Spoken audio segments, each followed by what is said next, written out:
Danielle Muscato, former public relations director of American Atheist, and she is really awesome and a really good friend of mine, and she's going to be talking about how to get a job in the movement. And I'm going to go ahead and say that she's going to be really good at this because she helped me get a job in the movement, so yeah! So let's have a very warm welcome to Danielle.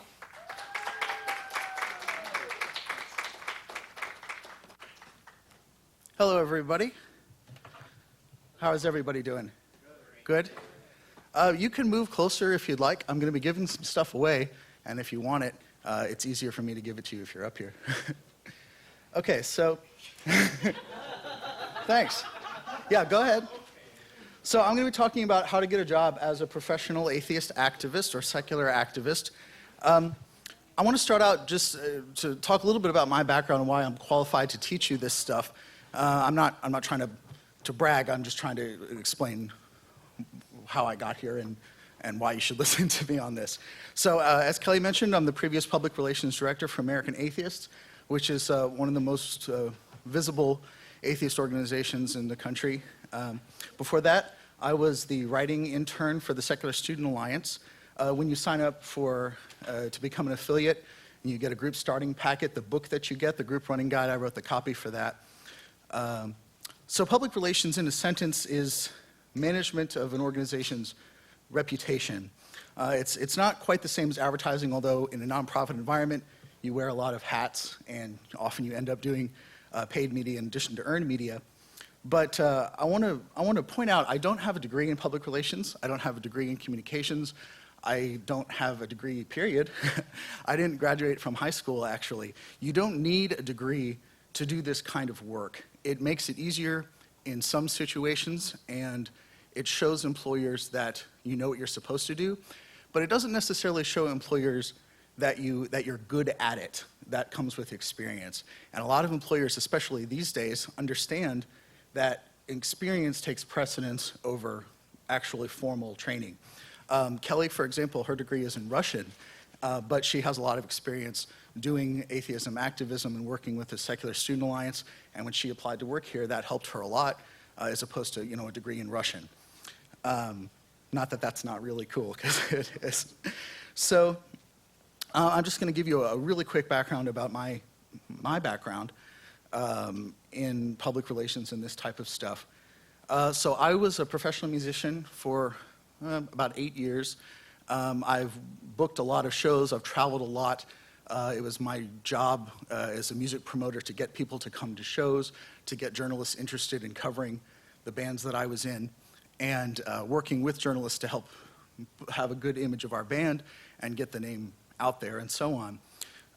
So it was all on-the-ground experience, and it was all working on a very tight budget, which is also very important in the nonprofit world and translates well to that.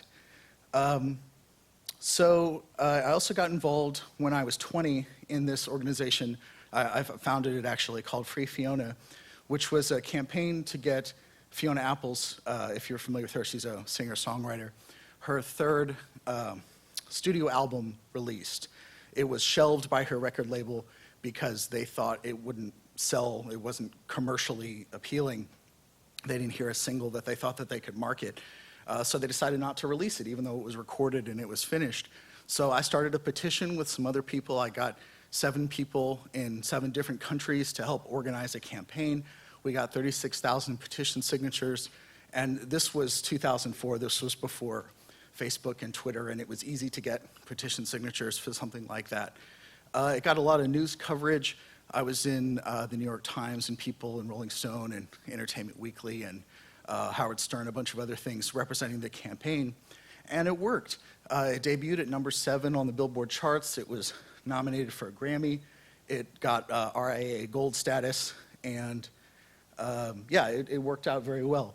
But that's the sort of experience that helps for this sort of stuff, even if you don't have a degree. A couple years after that, I was involved in a major fundraising effort for my local animal shelter, the Central Missouri Humane Society, which is another cause that I care very much about. They had an entry into this contest to win $1 million from Zoo2.com, which is the same organization that owns Meow Mix, the cat food brand. And, well, I mean, they were giving away $1 million to an animal shelter to remodel. and we were in competition with 3,000 other shelters nationwide, and I helped build a website with HTML tutorials for how to vote. It was a very complicated voting process, and it was turning a lot of people away from being able to vote. And we did some events at the shelter, and I don't want to spend too much time talking about it, but we ended up winning the $1 million prize and remaking the shelter, and it turned out great. I want to say I'm 31 years old. It took me until I was 29 to get a full-time salaried position as an atheist activist. So don't be discouraged if this is the field you want to go into and it takes you a while to get there. You have to go, this way. It's not straight up and down. There are things you can do to make it easier. How many of you are Redditors? Okay, how many of you subscribe to the OkCupid subreddit? You don't have to raise your hand if you don't want to admit that. There's 2 rules on the OkCupid subreddit that they give you about how to make your profile attractive to other people. One is be attractive, and the second one is don't be unattractive. And that's pretty much, it's good advice. And I think it's the same thing that applies to this. There are things you can do to make yourself more attractive to employers, and there are things you can do to knock yourself out of the running. And I think very little attention is paid to the things that knock you out of the running when you're applying for jobs, and that's actually the most important thing that you can pay attention to, because employers, and it's not that they do this on purpose, but they go through a lot of applications for these types of jobs. At American Atheist, when I applied for the public relations director position, over 100 people applied for that job, many of them much more formally credentialed and qualified than me. So you have to do things that will help you stand out, but really when they're going through applications, through that many of them, part of what they're looking for is easy ways to put you in the no pile. It's not that they put you in the maybe pile, it's that they have a no pile, and those get thrown out. So you want to do whatever you can to keep you from getting in the no pile. People, and this is not just true of atheism, activism, or any kind of nonprofit work, but just generally speaking, employers want to hire people that they know and that they trust and that they like. And not that it's impossible to get a job if you don't know somebody who already works there or you're not already friends with them, but it's much easier to get in if you have an in. So there are things that you can do to help make that happen. One of the biggest things you can do is come to conferences. And I know it's expensive to do this. There are travel grants available, but even if you can't do it with a travel grant, it's important to save money and to come. These conferences are more important than beer money. They're more important than other things that you could be spending your money on, in my opinion. If this is seriously what you want to do after school, or even leaving school to do it the way that I did. So when you're looking for an organization that you want to work for, one of the main things that you want to look for is an organization that fits your personality. There are lots of different types, not just cause, but your personality. There are different types of organizations that focus on different ways to approach activism. And one of the major questions you're going to get if you apply for a job like this and you get an interview is, why do you want to work here? Not why do you want to be a secular activist, but why do you want to work here? What makes you the best person for this job opening? And you have to have a really good answer to that question.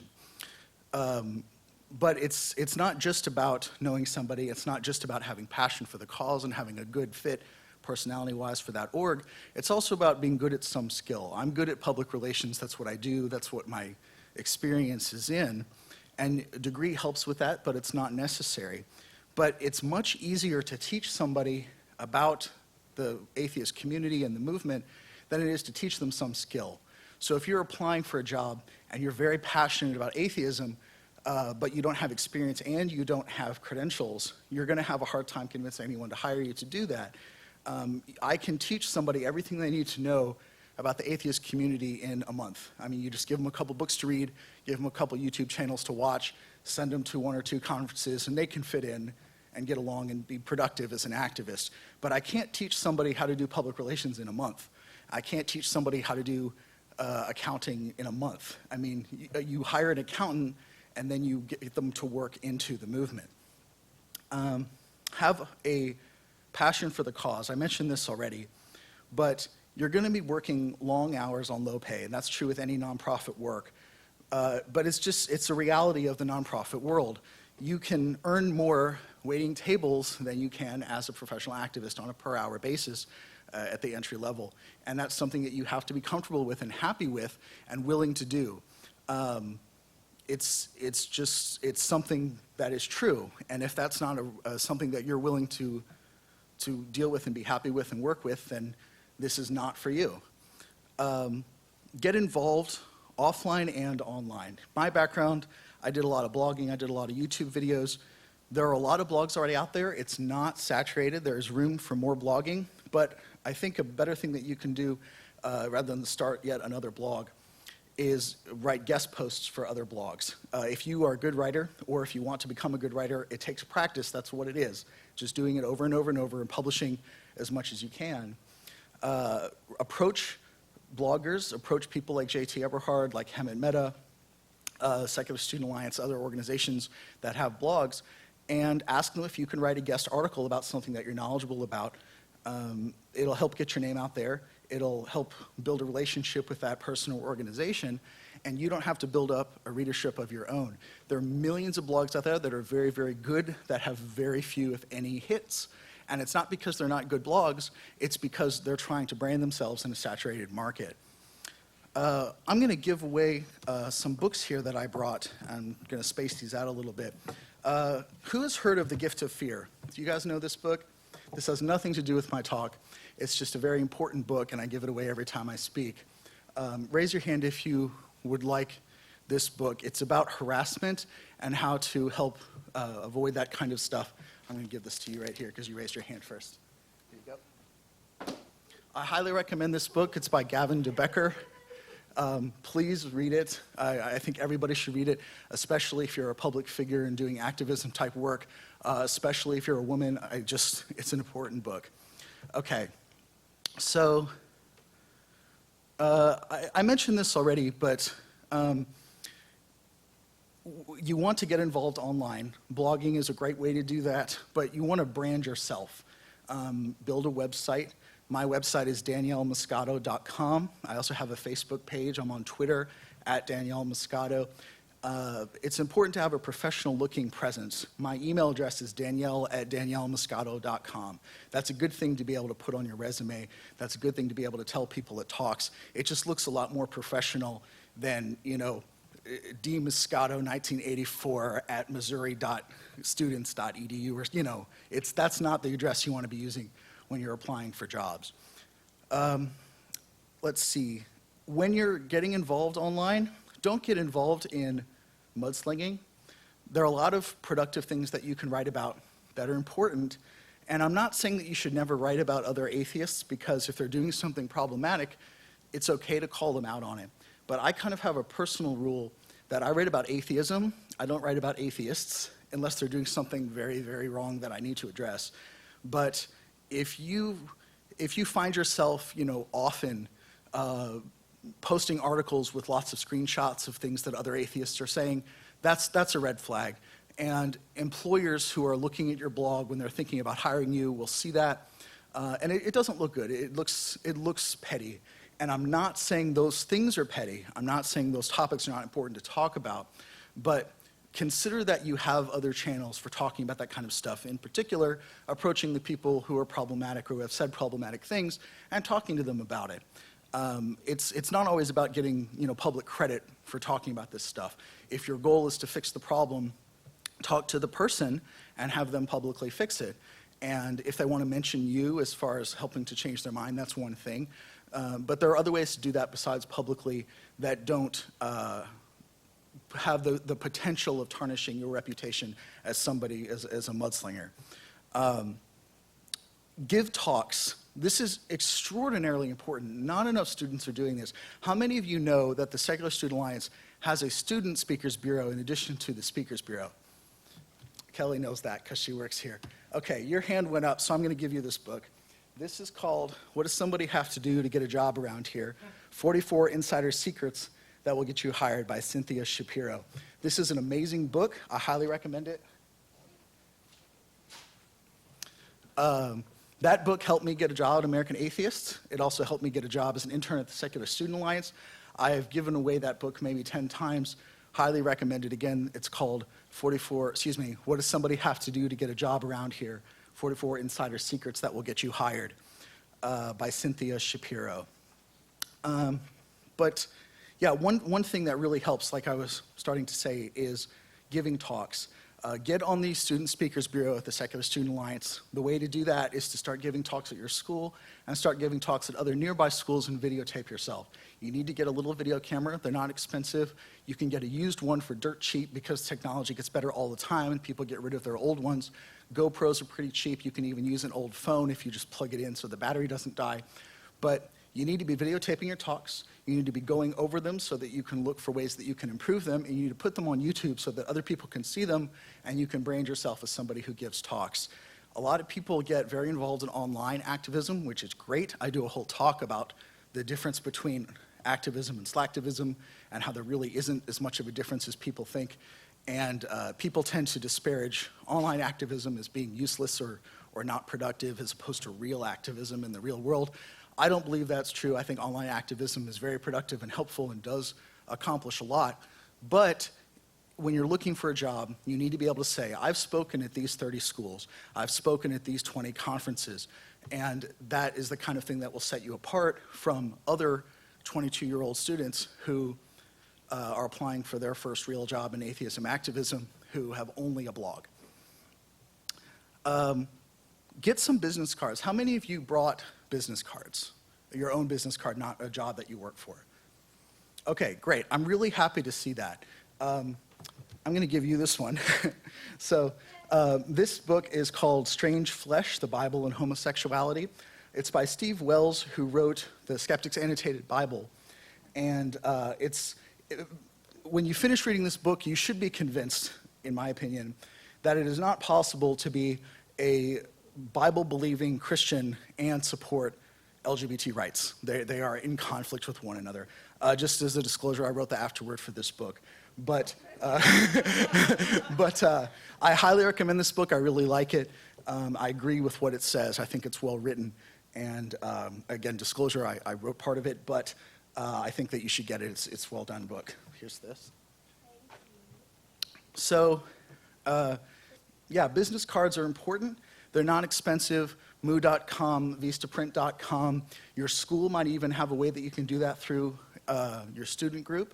SSA possibly can do that and will if you are on the Student Speakers Bureau, I believe, that they will provide that. That's something that can really help set you apart. How many of you brought a resume to this talk? Guys, come on. Okay, yeah. Yeah, that's good, yeah. Yeah. You should be bringing resumes to conferences. How many of your resumes are up to date right now? They're current. Great. That's something that's very important. Don't wait until you need to apply for a job to get your resume up to date. That's something you should be doing on an ongoing basis as you accomplish things. A resume and a CV are not the same thing. Everything that you accomplish, every talk that you give, every paper that you publish, blog articles, media appearances, all of that should be linked to in your CV, which should be on your website. That is not the same as your resume, which you tailor to individual employers as you apply for jobs. I'm not going to get too much into how to write a resume or cover letter because there's a million places that you can find that information that are not specific to atheism activism, but those are important skills as well. I want to spend just a second talking about getting yourself together. And this is a sensitive thing to talk about, but it's important. Employers are looking for people who are stable and who are productive. There is absolutely nothing wrong with having any kind of mental illness. I am not trying to stigmatize that. I have mental illnesses myself. But when you're applying for jobs and when you're holding a job and trying to maintain that position, you have to have this stuff together. And I'm not trying to shame people for having these issues, but you need to take care of this kind of stuff and get treated and be well before you start applying for jobs. That's not something you want to be dealing with while you're dealing with the stress of a job hunt. Be prepared. This is another very important thing. if you're applying at a specific organization, you need to understand a lot about that organization. You need to know their mission. You need to know their core values. You need to know their history. You need to know their messaging and make sure that it fits your messaging and that you agree with it very much on a personal level. You don't have to be an atheist to work at an atheist organization. In fact, it's illegal to discriminate against somebody for not being an atheist or on any religious basis, or just like any number of other protected classes. But you do have to, if you're going to represent an organization, you have to be able to speak genuinely. And this is not just for doing a public relations type role. At nonprofits, you wear a lot of hats, and you're going to be at least partially a public figure if you work at one of these orgs, even if your job title has nothing to do with PR. So that's something to keep in mind. Just to give you an example, when I interviewed for the public relations director position in American Atheists, I was asked to name the 9 Supreme Court justices, and I'm really glad that I happen to know that. I had to say what year American Atheists was founded and the name of the founder. I had to describe their mission, and these are things that I had memorized, and I was glad that I did, but these are the kinds of things that employers during interviews can use to tell somebody who's really dedicated to working at that org versus somebody who just wants a job as an atheist activist. So I'm just going to really quickly recap those 10 points. If you're tweeting or taking notes, get the skills, have some skill that you're good at in addition to just a passion for the cause. Know whether you're a good fit for that specific organization and why you want to work there as opposed to just a job at a nonprofit that does atheism activism. Have a passion for that cause. You're not going to get paid very much for doing this kind of work. Make sure that that is not a priority for you personally. Get involved online and offline. If that means blogging, doing YouTube videos, doing public speaking, that sort of thing, whatever you need to do, get yourself out there. When you're online, don't get involved in mudslinging.